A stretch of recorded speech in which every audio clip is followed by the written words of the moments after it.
Stari, ti da znaš, da ti ja odmah tvoj kažem, ove su mlade žene ovdje preko puta.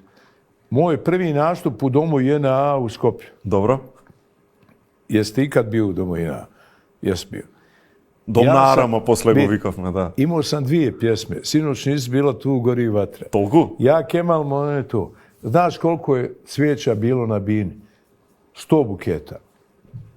Нива. 100 buketa cvijeća. Jel to normalno ili je ne? Naravno da je nenormalno. Кој да каже? Pa naravno da je nenormalno. 100 buketa cvijeća kao ova cijela tvoja sada... A ti si со 2 песни? Ja sam pjevao samo 3-4 pjesme jer nisam više imao pjesama. A to je Božja volja, to je tako. I ti si tu zapisao svoj put ka Makedoniji koja te voli do dan danas. Точно. I zato ja hoću tebi da kažem, tu je počelo u Domu JNA sa tim cvijećem i zato, evo i sada, nećemo reći da je, ne daj Bože, така е, se така е. završava, ali eto. Ама продолжува со симфонија во Скопје. Situacija se razvija. Така е, 4. јуни Борис Трајковски. Ko što se naša ljubav razvija, ko što se naše prijateljstvo razvija. Овозможено од Good Nature Божикен чај. Вкус што подсетува на Божики.